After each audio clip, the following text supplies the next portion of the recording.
Pastor Andy Cokro. Would you please helping me welcome Pastor Andy Cokro? Welcome yang paling hangat dari GBI Gilgal. Thank you Juan. Woo. Haleluya. Thank you for your welcome. Silakan duduk saudaraku dikasih Tuhan. Amazing presence. Wow. Yuk sebentar kita tutup mata yuk. Aku cuma ngerasain the goodness of God, the goodness of God. Karena Bible say kecap dan lihatlah betapa baiknya Tuhan. Alkitab katakan kamu yang harus mengecap, kamu yang harus melihat. Nggak ada lagi yang bisa mengecapkan buat kamu, nggak ada yang bisa memperlihatkan buat kamu. Kecap dan lihatlah is personal invitation. Undangan pribadi untuk merasakan dan melihat betapa baiknya Tuhan. You're so good. Kecap dan lihatlah. God, you're so good. Berikan tepuk tangan buat Allah yang baik. Haleluya. Last one, amazing. Dan salam buat yang ada di online dan juga onsite dan setiap saudara yang ikut dalam kebaktian hari ini. Saya kangen banget sama Gilgal, kangen Next Gen Conference, kangen semuanya teman-teman network, kangen dengan gembala saudara, Om Wim, Tante, semua.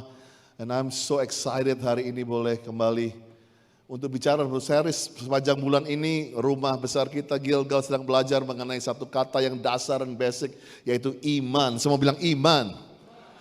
Iman itu dasar dari segala sesuatu. Kalau mau hancurkan gedung, hancurkan dulu dasarnya, fondasinya.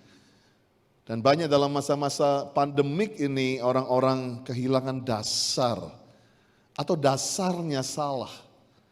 Karena kita taruh iman selama ini kepada the tangible, yang sesuatu yang bisa goncang. Mungkin kepada deposito. Mungkin kepada kripto. Makanya tadi nyanyinya agak fals begitu ya. Kan lagi nyungsep semua hari-hari ini. Well, mungkin iman kita kepada pejabat. Iman kita kepada kekayaan kita. Tapi hari ini kita belajar lewat pesan-pesan selama Januari ini mengenai unsur-unsur daripada iman, pentingnya iman yang mengubahkan. Pastor Jimmy berapa minggu lalu khotbah di tempat ini. Dan saya percaya inilah yang saya percaya, dan kalau hari Minggu ini saya boleh tambahkan dengan judul iman yang menggerakkan Tuhan. Iman yang menggerakkan Yesus. Tapi saya percaya waktu kita bilang, oke, gimana sih pastor iman yang menggerakkan Tuhan? Dan selalu kita pikir harus pasti iman yang spesial banget dong. Iman yang khusus banget dong. Iman yang sampai buat Tuhan gitu ya. Iman yang kayaknya buat mind blowingnya Tuhan. Langsung kita pikir iman itu ada kecil ada besar. Sehingga kalau waktu ada orang punya masalah. Dulu saya sering kali bilang, lu kurang beriman sih bro. Iman lu kecil. Begitu gampang kita ngejudge iman kecil, iman besar. Tapi I want to let you know bahwa iman bukan mengenai size. Karena satu kali Tuhan bilang besarlah imanmu ibu. Tapi Tuhan juga bilang kalau kamu punya iman sekecil sebiji sesawi saja bisa memindahkan gunung.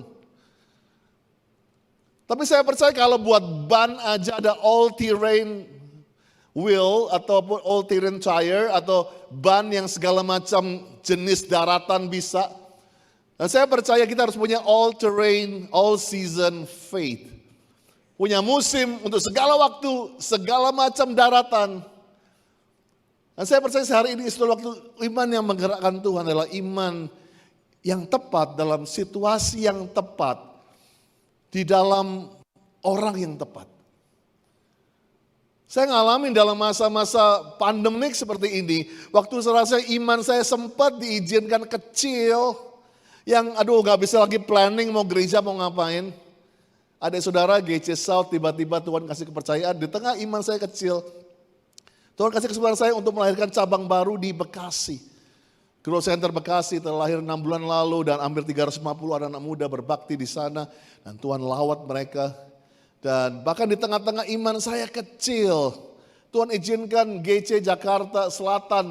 Kita beli satu properti di mall, saudaraku, yang tiba-tiba terbuka dengan cara yang ajaib.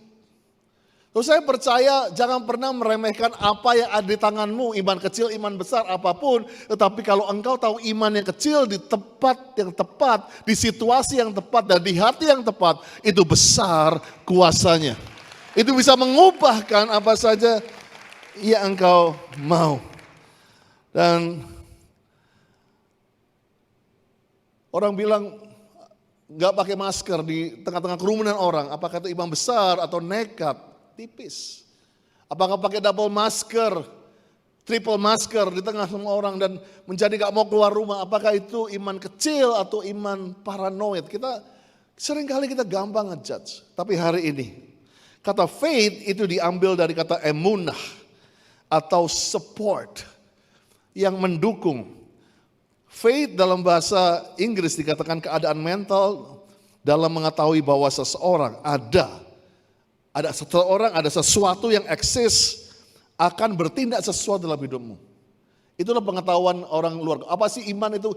Pokoknya lu percaya ada sesuatu atau seseorang atau jimat kayak apa kayak satu orang yang bisa akan bertindak dalam hidup lo begitu. Nah kalau kita bicara have faith in God, punya iman dalam Tuhan adalah pernyataan kita seperti aku tahu Tuhan itu eksis, Tuhan itu ada, Tuhan itu hidup dan akan melakukan apa yang Dia perkatakan. Setiap firman Tuhan itu bukan cuma dongeng tetapi akan terjadi, katakan amin. Nah kata emunah yang artinya support adalah kita punya tujuan atau tugas kita adalah supporting God. Dengan berkata yours will be done. Seringkali kita beriman dalam sesuatu yang sudah kemauan kita yang jadi. Kita beriman suatu mujizat yang ada polanya seperti ini. Ini yang namanya mujizat yang aku imani. Bisa kita di masa-masa pandemi ini, kita gak lagi beriman mengenai hasil, tapi berimanlah terus kepada Sang Pemberi. Karena Dia yang memilih yang terbaik buat kehidupan kita. Beberapa ayat landasan kita iman dasar dari segala sesuatu, Ibrani 11, yang kita harapkan, bukti dari sesuatu yang tidak kita lihat. Katakan tidak kita lihat. Jadi walaupun kita gak lihat itu ada buktinya itu iman. Sebab tahun ini di 1 Korintus 2 ayat 9, apa yang gak pernah dilihat oleh mata, gak pernah dengar oleh telinga, tidak pernah timbul dalam hati manusia, disediakan Allah untuk mereka yang mengasihi Dia. Roma 10:17, iman timbul dari pendengaran. How to create faith. Banyak dengar apa? Dengar firman Tuhan. Kasih filter firman, boleh dengar berita, boleh dengar semua yang menakutkan, tapi filternya firman Tuhan.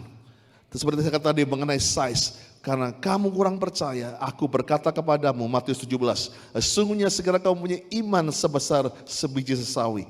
Kamu dapat berkata pada gunung ini, pindah tempat ini ke sana, maka gunung ini akan pindah. Tak akan ada yang mustahil bagimu. Nah, saya akan beri beberapa contoh di sini, bukan untuk comparing. Bukan untuk membandingkan, oh iman gua lebih besar, iman gua lebih kecil, oh iman gua terlalu amatir, iman gua super, iman gua mini. Tetapi saya katakan tadi, iman sekecil apapun, sebesar apapun, asal di tempat dan season yang tepat itu besar kuasanya. Yang pertama saya sebut adalah COD faith. Ya, saya pakai istilah-istilah yang lebih gampang dimengerti, nggak ada di sekolah Alkitab. COD adalah perkataan orang-orang suka beli online, cash on delivery. Why people? Kenapa orang mau cash on delivery? Banyak orang kecelek, banyak orang kecewa, banyak ditipu, banyak orang takutnya nanti dapat barang yang nggak sesuai dengan yang dia mau, barang KW apa, sehingga ada barang, ada uang. Gua harus lihat dulu. Karena keluar dari pengalaman orang-orang yang merasa ketipu, merasa pahit, merasa dijanjiin sesuatu yang gak pernah ada. Maka orang bilang, oke, selama gue gak lihat, gue gak bayar. Nanti saya katakan dalam kehidupan Kristenan pun kita, Tuhan izinkan kita mengalami masa-masa di mana kita kecewa, pahit. Dan kita rasanya apa yang kita mimpikan gak jadi. Semua yang kita doakan runtuh. Apa yang semua kita budgetkan gagal. Rasanya semua yang bahkan berdoa, bahkan ada namanya firman, gak ada dasar lagi untuk berharap. Gak ada dasar lagi untuk percaya. Thomas adalah one of the disciples. Thomas adalah bukan orang sembarangan, dia murid Tuhan. Dia teman dekatnya Tuhan, 3,5 tahun bergaul dengan Yesus. Tapi di suatu titik dia sampai bilang begini, oke, sorry bro, kalau gue gak lihat dia.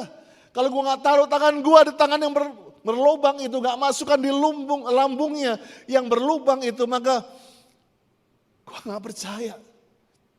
Gue sudah bilang, wah ini iman TK banget.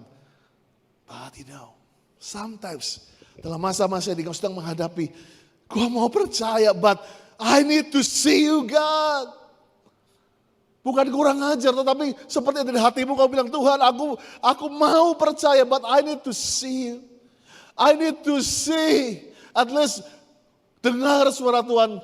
At least aku mau dengar aku mau lihat apa yang kau bisa lakukan dalam hidupku. Tuhan gak marah sama Thomas, Tuhan gak kirim api dari langit, Tuhan gak bilang kurang ajar lo, pergilah engkau, terkutuklah engkau. Enggak, Tuhan, the Bible say God appears for Thomas. Tuhan muncul balik lagi buat namanya Thomas. Tuhan menghargai iman yang walaupun rasanya begitu cetek, rasanya iman yang begitu sederhana. I need proof, I need to see you God. Tapi ini yang saya challenge di tengah-tengah. Walaupun engkau rasanya, pastor saya gak punya iman, imanku udah berapa tetes.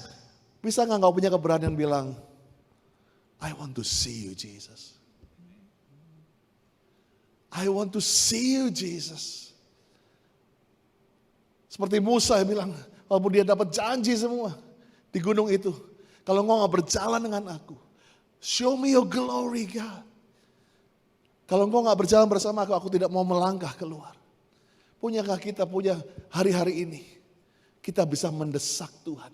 Jadi orang-orang yang punya iman untuk mendesak Tuhan. Yang mau katakan amin. Yang kedua saya sebut lucky draw faith. What is lucky draw faith? Mungkin saudara pikir di antara 7 miliar manusia. Yang orang-orang baik juga, orang-orang yang banyak berdoa, yang puasa, church goers, ke gereja, kasih perpuluhan. Why me yang harus disembuhkan? Setiap kali kita ke gereja kita lihat, wah yang sana berdoa lebih keras, yang sana berlutut lebih lama, yang sana lompat lebih tinggi. Why me yang dijawab? Di tengah 7 miliar manusia yang mungkin orang-orang yang baiknya sama dengan saya, kenapa kok saya yang disembuhkan? Sehingga kita mulai berpikir, oh mungkin di sorga itu ada lotre, ada roulette, ada ngambil undian hari ini. Oke, this today Jimmy, besok Juan, besok Andi. Kita pikir, wow. Dan kita datang ke gereja sering kali kita pakai moga-mogaan minggu ini gua hoki gitu. Ambil arisan, dapat, sembuh. Sering kali kita berpikir seperti itu. Sama dengan seorang yang lumpuh 38 tahun. Datang ke kolam Bethesda itu. Karena cuma satu orang yang bisa menjadi pemenang lucky draw hari itu. Dan 38 tahun dia punya pos yang sama, orang nggak tahu itu posnya dia, tempatnya dia, jam berapa dia datang, kebaktian mana dia duduk di situ. Orang itu udah di situ. Tapi sebetulnya apa yang Tuhan mau ajarkan kepada kita bukan mengenai lucky draw, karena there's no such thing. Nggak ada yang namanya keberuntungan, yang ada namanya adalah kemurahan Tuhan. Kasih karunia Tuhan. Why me? Kenapa aku yang dipilih di sini, bukan aku yang sedang di rumah sakit jiwa? Kenapa bukan aku yang sedang di panti rehabilitasi? Why me? Kemurahan Tuhan. Seringkali kita harus hidup dengan itu. Kemurahan Tuhan, the grace of God. Tetapi yang Tuhan mau ajarkan lewat cerita mengenai orang 38 tahun adalah faith equals endurance. Iman sama dengan ketahanan. Kau tidak bisa disebut beriman kalau kau cuma kau sedang cerita Abraham. Oh Abraham punya anak dan you skip all the process. Kamu skip dia sempat mau kehilangan Sarah, sempat dia nyerong, sempat dia cari jalan lain. You skip that and kamu coba bilang oke, aku mau langsung punya Ishak. No, iman equal endurance. Come on, don't lose 2 years. Buat Allah yang sanggup memberkati engkau berpuluh-puluh tahun berikutnya. Ayub cuma 2 tahun menderita. Tapi lihat orang seringkali, oh Tuhan yang gak adil. Lihat 2 tahun Ayub. 2 tahun Ayub dibandingkan 100 tahun 7 kali diberkati. Bisa kita bertahan. Bukan lucky draw-nya. I'm not a lucky draw guy. Saya paling banter dapat anduk. Dapat motor sekali, udah pulang begitu. Jadi gak dapat motor juga. No, it's not about lucky draw. If you are here, Tuhan bukan cap cip cup. Tapi engkau adalah orang-orang yang deserve, layak dapat kemurahan Tuhan. Yang ketiga adalah corporate faith. Mungkin kau bilang, pastor, gue udah gak punya iman. Not even sedikit. Banyak kan saudara pernah pikir, dulu aku gak punya iman, aku gak punya kerinduan, aku malah benci Yesus, aku mau bunuh Yesus, aku ludahi Yesus. Tapi kenapa gue bisa sembuh, selamat, bisa menjadi orang Kristen hari ini? Kenapa? Jangan lupa, ada orang-orang yang gak give up dengan engkau. Ada orang-orang tua yang gak mengutuki engkau, tapi bilang, I will pray and fasting for my children. Ada istri-istri yang gak ngamuk dan bilang, it's my dream, not hers. Tapi bilang, it's our dream. Let's pray together. Ada istri-istri nggak give up dengan engkau suami. Ada istri-istri memutuskan nggak pahit tapi berdoa buat engkau. Dan hari ini kalau kau bisa merdeka, selamat untuk perkawinanmu karena ada orang lain yang punya iman atas engkau. Engkau bilang, aku nggak punya iman apa-apa. Tapi seperti cerita orang yang dipandu dengan 4 orang itu. Mungkin orang ini udah zero faith. Dia pikir, udahlah gue udah enak begitu-begituan. Apa itu sembung-sembung, udahlah. Gue ditakdirkan begini, tapi saya percaya 4 orang ini mewakili mungkin ketua selmu. Yang terus kirimin setiap pagi ayat, lu udah hapus, dikirimin lagi 2 kali. Dihapus, dikirimin lagi makanan. Walaupun kita gak pernah say thank you sama mereka, tapi they never give up. Perlunya kita punya komunitas.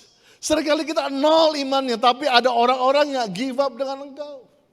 Ada orang-orang yang bilang, no bro, lu boleh give up tapi gua masih yakin kanker lu pasti sembuh. Perusahaan lu bisa bangkit lagi. And you need this. Sudah bisa bahkan orang yang, karena Alkitab gak bilang dia gak ngomong apa-apa. Gak dibilang dia bisu loh. Gak dibilang orang itu beg, tolong lu angkat gua dong, tolongin dong, gua mau ketemu. No. Gak dicatat, dia mungkin udah pasrah begitu. 4 orang ini bawa ke rumah itu di Kapernaum. Penuh, gak bisa masuk pintu, gak bisa masuk jendela. Mereka ada atap. Naik atap sendiri aja berat. Apalagi bawa orang lumpuh. Apalagi bawa orang lumpuh yang ngomel gitu ya kan. Udah ditolongin, gak terima kasih. Yang ngomel, terus mana Tuhan, mana katanya Tuhan baik, mana katanya ini. Sampai di atas, ini baru the main pointnya. Mereka harus bobok atap rumah orang. Yang bayar siapa? Ya mereka berempat itu harus bayar. Mereka bayar harga, diturunin. Orang itu kayak orang no clue diturunin tiba-tiba depan Yesus. Engeng begitu ya. Dia cuma, I don't care, gua di sini. Alkitab berkata, waktu Yesus melihat iman mereka. Waktu Yesus melihat iman ketua selmu. Waktu Yesus melihat iman istrimu. Waktu Yesus melihat iman orang tuamu. Engkau sembuh, engkau bebas, engkau mengalami yang engkau gak pernah lihat, gak pernah engkau dengar, gak pernah timbul dalam hati. Engkau gak pernah bisa merasakan namanya freedom itu kayak apa. Lu pernah ada di stres, rumah sakit jiwa. Tapi ada orang-orang bilang, God bebaskan suamiku, bebaskan anakku, bebaskan temanku. 4 orang ini gak dapat kredit apa-apa. Mereka ada di atas keringetan, harus bayar atap pula. Gak dapat kredit, gak ada di spotlight. Tapi sebenarnya, because of you guys. Sebab itu, Gilgal kuat. Bukan karena gedung ini. Tetapi ada community di tempat ini. Yang menjaga saudara. Gedung ini harus mengikuti community-nya. Bila gereja-gereja berhenti hanya bicara mengenai building is important. Tetapi Gilgal equal people. Dan kita akan bawa begitu banyak orang-orang yang ditandu. Orang-orang yang udah give up hidupnya. Bersama Yesus kita lakukan perkara yang besar. Come on. Yang keempat ada namanya submission faith. Ketaatan, iman taat. Orang suruh, aduh, gua, namanya taat nih gue paling gak suka nih Pak Pendeta. Suruh taat. Taat bodoh lagi begitu. Maunya taat aja deh taat. Tapi seringkali kata taat bodoh itu. Mungkin seringkali kita perlu jadi bodoh dulu begitu ya. Baru bisa taat. Di masa pandemi ini, banyak orang jadi bodoh. Semua teori ekonomi, semua teori yang kita harus siapkan, hilang begitu aja. Tapi saya percaya mungkin ada suatu waktu, karena orang tanda kutip bodoh ini sebetulnya adalah mengandalkan Tuhan. Kita bisa jadi orang yang paling pintar, paling kaya, but still gak ada apa-apa di hadapan Tuhan. Dan ketaatan ini gak ada lebih baik daripada ketaatan kalau saudara mengenai mujizat Tuhan merubah air cuci kaki menjadi anggur. Air cuci kaki adalah the worst of water. Air yang terburuk, terjelek menjadi the best water. Jadi air yang terbaik yaitu wine. Semua senang ini tapi prosesnya dan semua orang mengagumi Yesusnya. Tapi kalau saudara perhatikan ada yang unsur yang penting yang dilupakan yaitu para bujang pesta itu. Saudara bisa bayangkan di tangan mereka lihat air cuci kaki bau dan mereka lihat sendiri. Dan mereka harus bawa itu ke pemimpin pesta, ke bosnya. Dengan resiko mereka bisa disemprot, dimaki-maki, dipukul, dituntut, dihukum di penjara dan dipecat. Mungkin hari ini engkau berat, pastor yang di tangan gua air cuci kaki, yang ada di tangan gua ini bangkrut, minus, kehilangan, kematian, putus asa, frustasi. Tapi saya percaya setiap langkahmu mungkin perlu ketaatan. Tapi saya percaya setiap langkah para bujang ini begitu berat. Karena dia tahu semakin dekat, dia tahu ini bisa dimarahin, resikonya besar.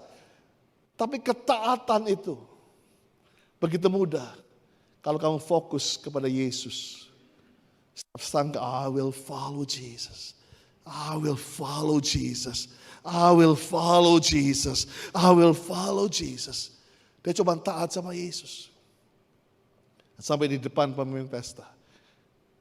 Waktu mau diminum dia udah gak pernah lihat. Waktu diminum dia teriak lagi. Waduh. Habis deh. Tapi waduhnya positif. The best wine. Iman taat. Bisa berubah yang terburuk. Menjadi yang terbaik di tanganmu. Saya tahu it's not easy for dengan generasi yang semua harus pakai logika. Well, Tuhan ciptakan kita punya pikiran bukan berarti kita jadi orang yang gak berpikir. Tetapi satu titik di mana logika manusia itu terbatas. Maka Tuhan katakan mujizat. Definisi saya pernah baca di satu kamus. Mujizat cuman Tuhan yang bisa buat. Kalau masih ada pejabat yang bisa buat itu hoki.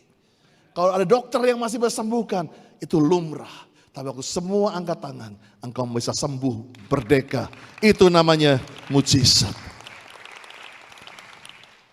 Kelima, saya sebut ini bulldog faith. Anjing bulldog kalau udah gigit, pitbull, gak akan dilepaskan. Sekali dia gigit, dia akan gigit terus. Sampai mati itu mungkin dia harus dibunuh baru dia bisa lepaskan itu. Mungkin saudara pikir, oh ini disebut iman radikal. Iman yang sekali Yesus tapi Yesus. Iman yang begitu mengalahkan setiap jurang dan gangguan. Tapi saya gak ada yang lebih baik dari satu kisah seorang wanita Kana. Yang anaknya sakit mau mati. Dan dia sudah belajar, dia sudah fotokopi, dia pelajari beberapa pasal sebelumnya. Ada seorang buta namanya Bartimeus yang sembuh karena teriak, Jesus son of David have mercy on me.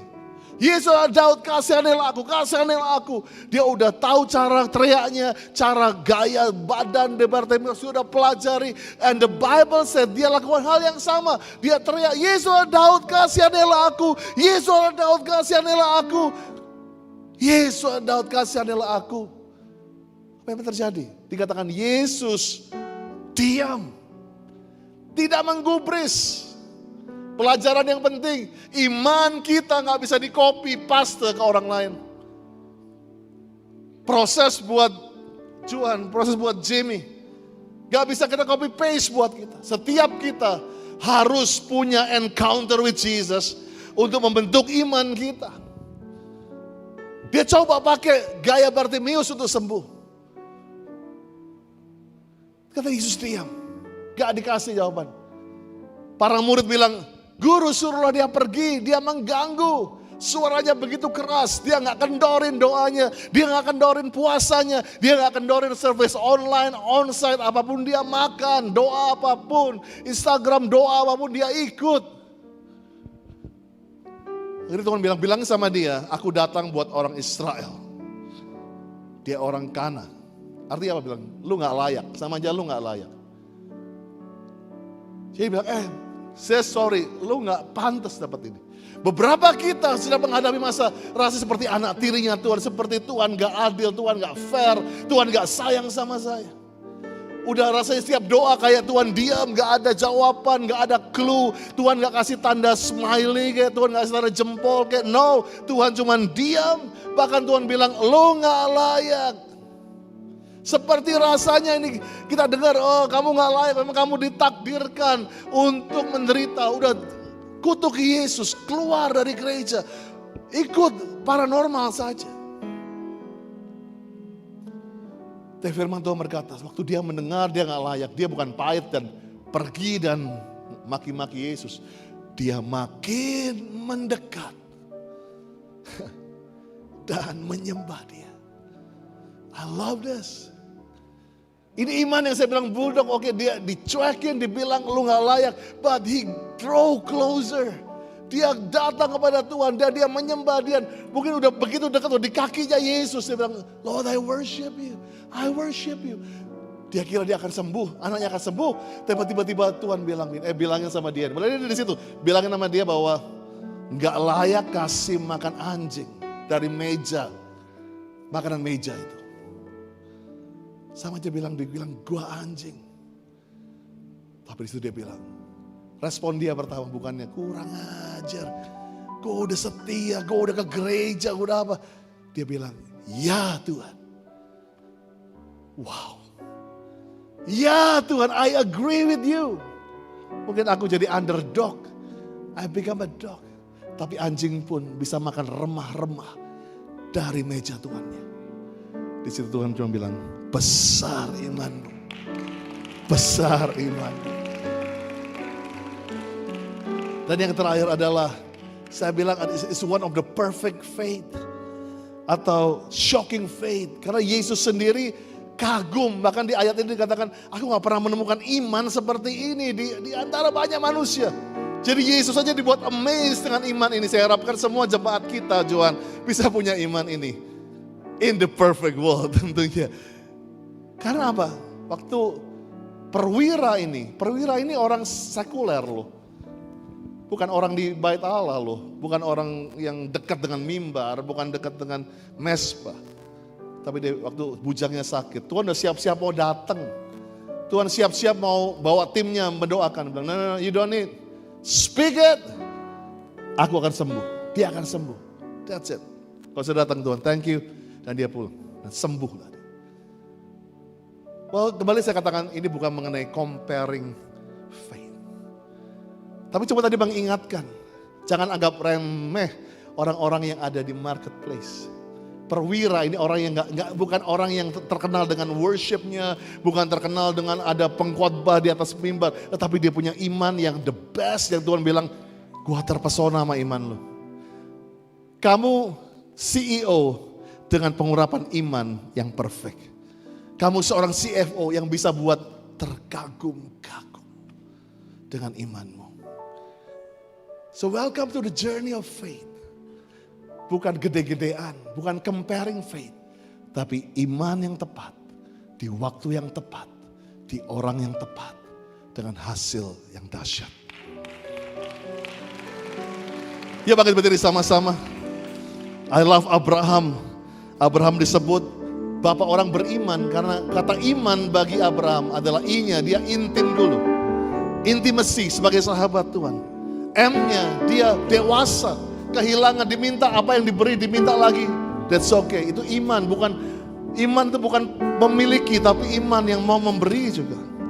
Iman itu otoritas untuk memindahkan gunung. Iman membawa new reality. Setiap kita akan masuki, bukan pandemi yang lebih buruk, tapi kita yang lebih baik di hadapan Tuhan. Come on, berikan tepuk tangan bagi Tuhan. Percaya janjimu ajaib. Come on Gilgal, just worship with me. Terbukir dalam kehidupanmu. Ayo angkat tanganmu. Ku berserah di dalam kekuatanmu. Hanya Kau segalanya bagiku. Ku percaya janjimu ajaib terukir dalam kehidupanku. Ku berserah di dalam kekuatan. Katakan aku percaya. Ku percaya.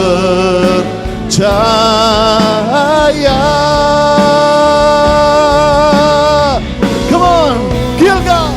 Ku percaya janjimu ajaib. Tuhan lawat kami hari ini. Biarlah pengurapan iman itu turun atas kami. Ku berserah di dalam kekuatanmu. Hanya Kau segalanya bagiku. Oh, yes, janjimu ajaib terukir dalam kehidupanku. Ku berserah di dalam kekuatanmu. Ku percaya. Boleh kata taruh tanganmu di dadamu saat ini. Biarlah kita check up. Roh Kudus sedang memeriksa. Jangan minder secara iman. Tapi kau yang bisa tahu jujur di hadapan Tuhan. Tuhan, mungkin ada di antara kita yang sampai nggak ada dasar lagi untuk bisa beriman. That's okay. Selama kita terbuka dengan Tuhan. Kita nggak bisa tutupi dengan setiap agamawi kegiatan kita. Doa yang banyak bukan berarti semakin cepat dijawab. Tapi all back to your heart. Apakah hatimu siap dengan iman yang siap? Terima mujizat dan berkat yang siap. Bapa, aku berdoa. Biar jemaatmu lewat masa pandemi ini makin intim, makin mature. Oh, mereka makin punya otoritas untuk menghadapi the new reality. Bahwa realitas sebenarnya bukan mengenai berapa banyak hasil yang kami dapatkan. Tapi berapa kami menyenangkan hatimu. Carilah dulu kerajaan Allah. Semuanya ditambahkan kepadamu. In the name of Jesus. Amen, amen, amen. Thank you Gilgal. Love you. Berkati Pastor Andi yang sudah melayani kami sepanjang hari ini. Hikmat Tuhan terus mengalir. Jemaat yang ada di Gandaria City di selatan, ada di Bekasi, di Manado diberkati. Istri, ketiga anaknya diberkati, kesehatannya. Tuntunan Tuhan sempurna masuk tahun yang baru. Di dalam nama Yesus. Amin.